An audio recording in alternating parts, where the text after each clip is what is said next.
so we're here. 1-bedroom suite. Ito yung living area. Day bed. And then, and si mother. Ini-inspect. Oo. Pasado ba, ma'am? Yes. Yes, okay. Yes. Ayan, ito yung dining. Which is good. At least may dining. So, pwede kaming, mag-take home ng food. Kasi, I don't really want to dine in all the time. So, there's a microwave. Yan. Wait, nakamask pa ako. Microwave. Sink where you can wash your plates and whatever. And then, yan, may kettle. Kaya kami may, baon na noodles. And then, mini refrigerator. Okay? And full view nung living area of our 1-bedroom suite. Okay. First, banyo. So, here is the toilet area sa living room. And then, okay. May shower din dito. Actually, I don't know kung meron pa isa sa kabila. Shower, towels, toilet. Okay. So, let's enter the bedroom. Yan na. Yung mga gamit. Closet. Bidet check. Bidet check. Yes. Congratulations, Astoria. You passed the test. So, ito. Yan. 2 queen-size beds. Queen ba? Hindi full. Oo. Queen, no? Yeah. 2 queen-size beds. So, malaki-laki. Perfect for 4 people. Ayan. And then, dalawa rin yung desks. So, pwede kami mag-work. And then, may isa pa ditong minibar setup. Ayan. May isa pang microwave. Okay. Pwede palang magkanya-kanya. Ayan. Okay. And then, TV. So, dalawang TV. Hindi kami mag-aaway-aaway kung anong papanoorin. Okay. Okay. Pwede nang bulahin yung room. Okay, so here we are, and this afternoon, I think medyo magre-rest muna kami kasi napagod kami sa biyahe. So, we're gonna enjoy some time inside the room for now. So, nag-unpack na kami actually. So, here, if you see, and ready na yung soju ko, ganon, tsaka yung mga yung mga mixers, ganon. And then, even here, okay, so I put my toiletries in there na. Yeah, we're ready. And then, so our arrangement is kaming dalawang girls sa side na to. And then, parents sa kabilang side. Hold on. Mina, dyan na yung ice. Okay, and then, ayan na nag-unpack na kami. Ayan yung mga maleta. Ito pala, there's another banyo. If you check here, ayan. This is the main banyo in the bedroom. And sabi nga ni Mina, ang maganda is, it passed the bidet check. Ayan. So may bidet yung toilet nila. Super important. Yan. Kailangan yan. Di ba? Di pwedeng wala. Ganon. May bathtub pala dito. Dun sa kabila, wala. Not that magba-bathtub ako here. Pero it's nice that they have it. Okay, ayan na, mga maleta. And we're setting up our workstations. Mag-work kami. So, ayan, dito ako. Maganda upuan. Ayan. Oo, tapos maraming socket, yung importante. Tsaka universal yung socket niya. So, regardless of your device, what kind of device you have, hindi mahirap. Hindi mo na kailangan maghanap ng adapter, gano'n. Ayan. And then, even sa beside the bed, si mother nagcha-charge na. Nanonood na ng YouTube. Nanonood ng YouTube yan. May maraming sockets there. So, pwedeng mag-charge everyone. Yun yung concern namin actually, kaya nagdala pa kami ng extension. Kasi baka kulang for all of us to charge our gadgets. And then here, another coffee and tea station. Nilabas ko na yung mga coffee ko. And, nag-order ng ice. Oo, yun yung dala kong, chips. Yun lang, yung view sa labas. Wait lang. Wala kaming balcony. Yun na yung hallway. Tapos, sakto, naglilinis si kuya. So, nakasara yung blinds. So, we have a view of the pool. Pero yung mga nasa kabilang side na rooms, may balcony sila. Gusto ko ng balcony. Pero parang maliit lang yung room nila. Ganun na lang. Yun na lang isipin natin. 'Di ba? Ayan, may maliit silang balcony. Okay lang, may extra living room naman tayo dito. Ayan. Okay, so ayan, yun yung view ng one of the pools. Pero sarado yung pool na yan ngayon kasi may construction sa side na to. I hope hindi maingay yan. Well, we will find out. Okay, so magkakape na muna kami. Thank you, great taste.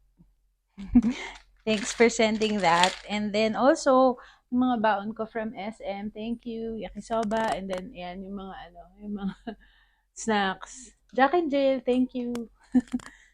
Okay, time to have some coffee and relax, and then mamaya na kami mag-swimming. By the way, napansin ko pala, kasi iced ako mag-coffee.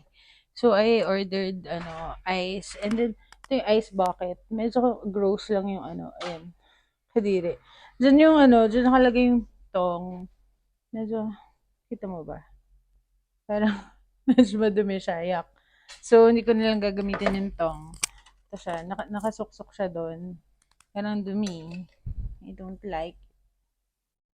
Diba? Although, granted, parang mahirap linisin yung part na yan. Pero, sana linisan natin yan, Astoria.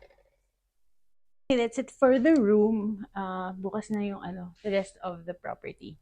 Natatamad na ako umikot.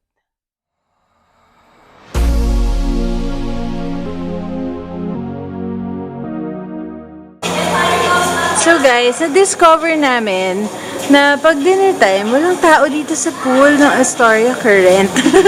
So, since maaga kami nagdi-dinner, yan, ngayon kami magpo-pool. So, this is the 2 feet part, and then dito may mga parang massage beds sa side na to. Ayan. And then over there yung mas malalim. Here we have the beach beds. Stretching. Ayun, problema lang dito, ayun na yung dining area. Ayun, no. So, sobrang saktong katabi mo siya pag nagsiswimming ka. Pero this is the pool. Sobrang nice, di ba? Oh. Bawal side type. Oo, bawal side type dito kasi, ayun, kung may kumakain doon, display ka talaga. Okay, let's go. So, yan, ganyan lang kalalim yung yung pool. 4 feet. So, we have the pool to ourselves tonight. Yan. Just to give you an idea, it's 8 p.m. now. So, ang sarap din. Medyo refreshing kasi ang init kanina sa labas. Yan. Hello! Ang ganda, illuminated yung pool. So, okay siya. Nice to swim even at night. Hanggang 10 p.m. daw to.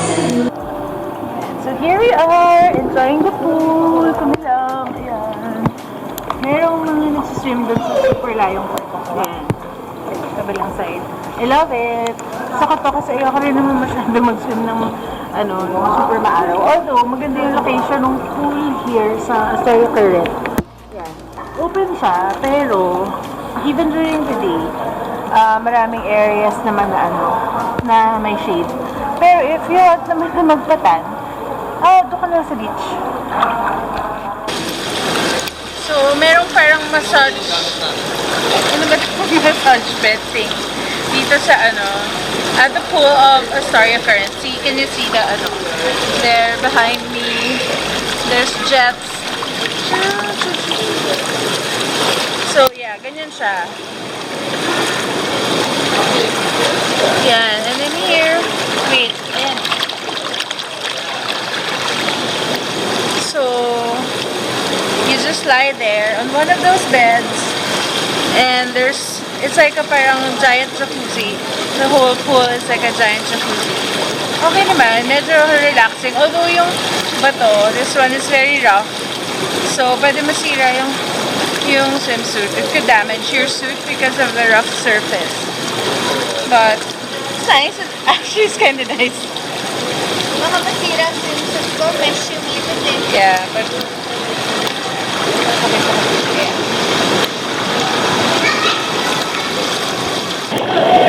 So, dito na lang kami. Ayan. So, ayan. Dito na lang kami kasi here, it's tiles. So, it's not gonna damage our suit if we sit here. Ayan. If I lie here. Wait, kaya ba? Kaya ba? Woo! Ayan.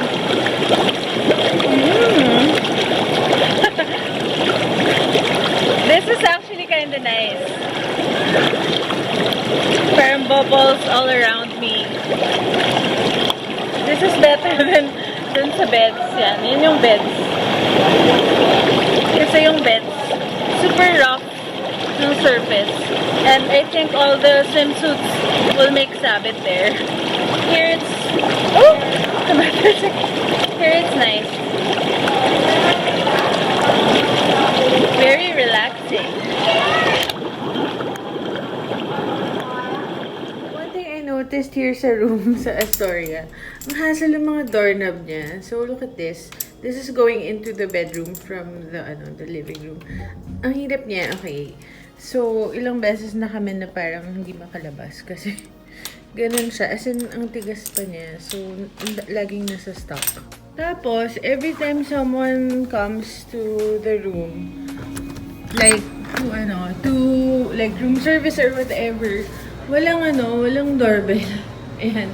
So, they have to knock. And then, since glass siya, and ganyan, diba? Ang hina lang. Minsan di namin naririnig kasi walang doorbell. Another issue that I have is the TV. So, yan siya. Hindi masyado malinaw. And also, the problem is, very limited lang yung channels. There's no Netflix. Also, like, it's not yet a smart TV like in most modern hotels nowadays. So, yeah. There's limited options.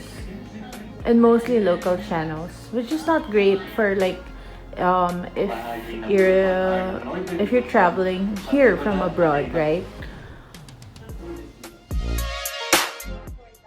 Maybe LCI. Okay, so guys, nandito tayo ngayon sa customer service. Doon kami actually dinadala mga members pag pag may complaint, joke. And this is Angie, hi, from Astoria. So, sasamahan niyo tayo today para tignan yung mga facilities. I showed you already inside the room, di ba? So, ngayon, I just wanted to show you the rest of the property here at Astoria Current. So this is the citrine hall po. Okay, this is Citrine Hall. Ayan. Para siyang cafe, right? Anong time siya open? It's open na 6 to 10 p.m. 6 to 10 p.m. Okay, dito kami nag-welcome drinks, if you remember. Fitness gym and spa. Okay, fitness, gym, and spa. Pwede ba tayo pumasok dito? Pwede naman po siguro. Okay, pasok tayo, guys. Okay, so this is the gym. Just careful to avoid filming other people. Yan, so complete naman yung facilities ng gym. Yan, if you want to work out. I should have taken advantage of this during the whole week that I'm here. If I remember correctly, parang 3 people at a time lang, no? Yung allowed. Okay, so, For the safety. so for yung health protocol nila here, 3 people lang at a time yung allowed mag-workout, which is great. So, this is the main pool na nag-swim ako dito usually gabi. Kasi pag during the day, medyo madaming tao. Ayan. Ayan siya. Actually, ang ganda niya kasi pag gabi because of the lights. Pag umaga, hindi mo masyado ma-appreciate. Okay, so look at this feature nung pool nila. Ang galing. Para siya aquarium. So, yung mga sexy dyan, yan. Mag-display na kayo dito. It looks really nice. So, this is the entire length of the pool, ang haba niya. And then, you can see at this far end, transparent yung plexiglass, yung edge nung infinity pool. So, it's really nice. Kita ka pag nagsiswimming ka. Yun nga lang, restaurant na kasi. Restaurant yung katabi. So, Parasol Restaurant. And it leads straight out to the beach front. Okay.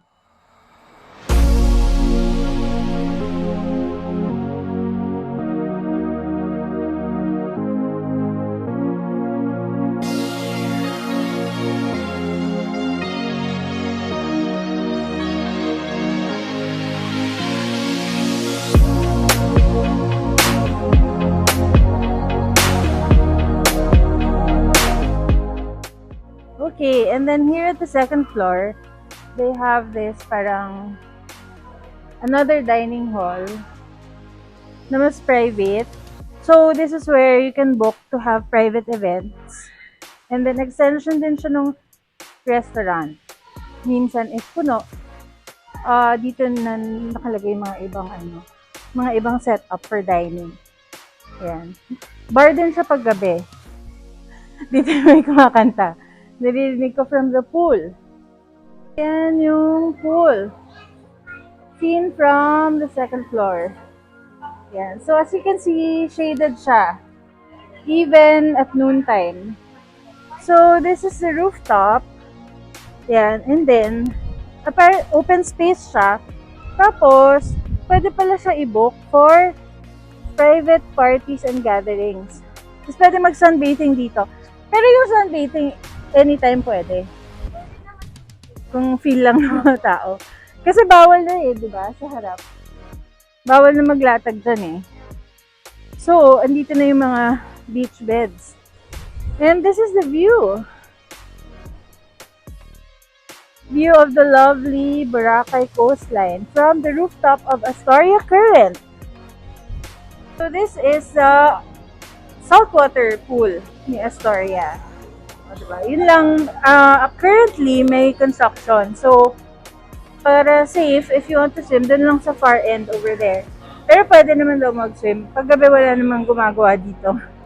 But it looks really nice. Okay guys, that concludes my video from Astoria Current. I hope you enjoyed it and I hope it's informative and that you learned a lot. So, do let me know if you do end up staying here when you come to Boracay.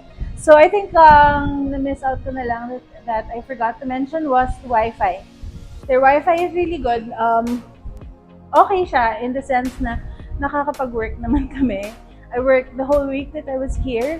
So, yun lang. It's limited to 4 devices per room. But otherwise, it works well. Hindi naman super bagal or anything. It's good enough to do basic work on your laptop or phone. Ganun. So, I think that's a huge plus, diba? Don't you think? So, anyway, yeah, I'm off to lunch now and I'm gonna enjoy the rest of my stay here. Hope to find out from you if you come here also, and let me know if you have other recommendations of places to stay and restaurants to try while here in Boracay. See you next time!